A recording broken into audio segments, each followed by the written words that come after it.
Hey guys, this is Dylan here with Hometown Integrated Medicine. Today I'm going to show you the stretches that I usually hand out for my patients to take home with them. First stretch for the upper body is going to be the prayer stretch. I usually find a surface, like I use our table here, but if you have like couch, like kitchen counter, anything like that, you can kind of make it work for about anything, even like a desk, like an office. So you kind of come into this prayer motion, and then you'll rotate and allow your head to become below the elbows. I usually go about shoulder width. You can go a little wider, whatever may feel best for you. You'll feel it hit different groups. Next on the list is the door frame wedges. I usually find a wall with like a 90-degree angle into it. Obviously you can use like a bathroom opening, anything like that at the house or office. And what I like to do is I like to fix the arm that I'm trying to stretch against the wall, and I'll lock that arm out. And I'll take this right leg of the one I'm trying to stretch and rotate away. You got to think of it like a sprinkler, but it's coming on to a fixed point, and then you're going further. Now, for those of you that I might have stretched and said you need to really focus on like the thumb, you do thumb into the wall and go away. That's going to activate more bicep. You can do multiple ankles where you go below or you go above. Same thing, either open palm or thumb. Next up is Cobra. Pretty simple. Dr. Monica has her own yoga video on it. Start flat on the ground like this. Keep your pelvis locked to the floor and kind of do a push-up motion. I'll come in, as you can see, I'm pretty much shoulder width there, and I'll push as far as I can.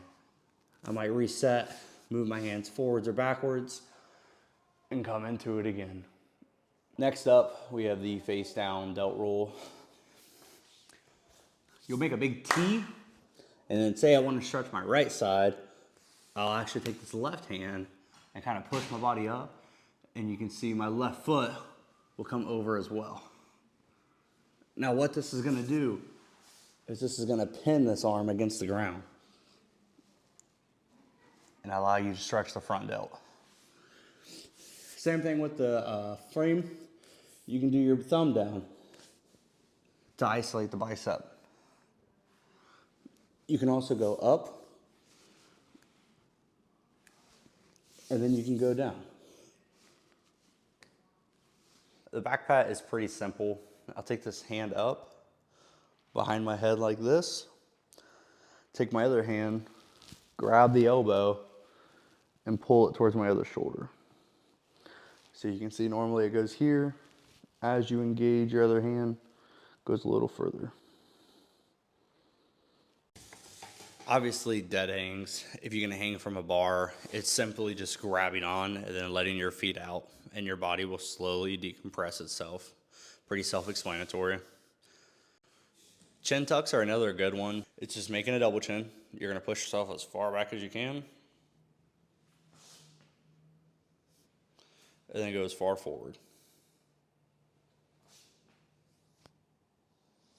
So it looks something like this.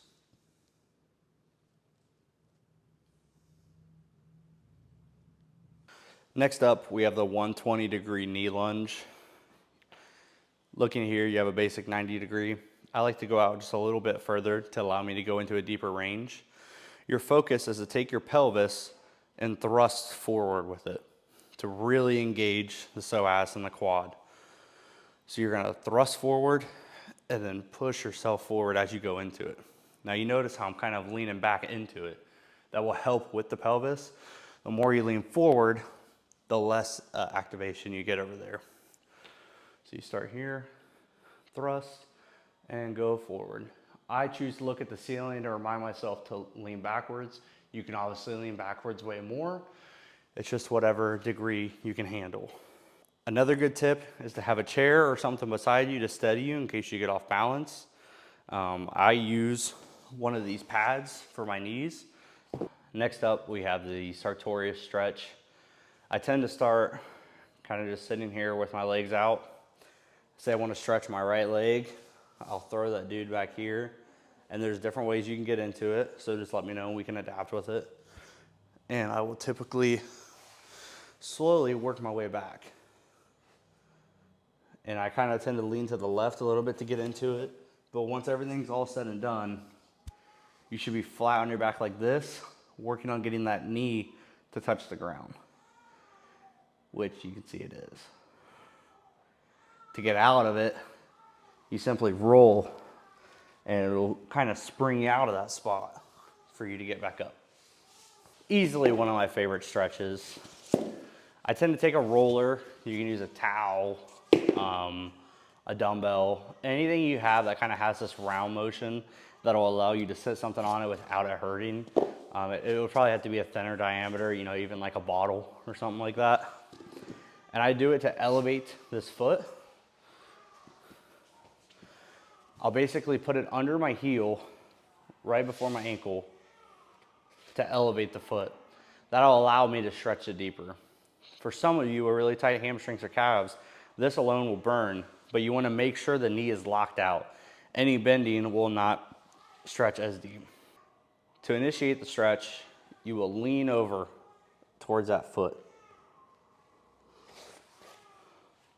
Once you get to the point where you can grab the toes, as a calf stretch as well as with the hamstring, I would like you to pull your toes towards you as far as you can and hold it for an extended period of time.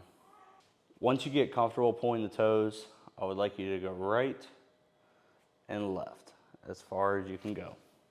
Next up is the pigeon pose. I typically start on all fours like this, and I'll move this knee forward. Now you'll notice the left leg is back further straight, outside of where this foot comes in. And you want to be squared up like this.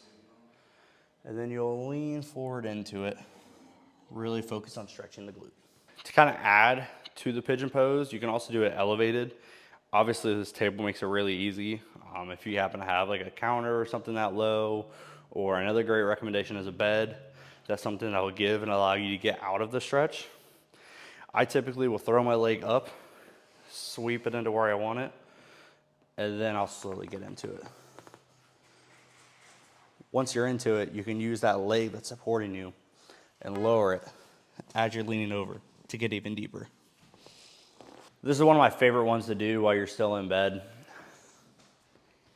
I start on my back, and I'll take my ankle and go in front of my other knee. Say I want to stretch my right side. I'll slowly inch my foot back to get it closer towards me. Grab my foot kind of on the side here. Any other spot is okay, but this seems to be the best.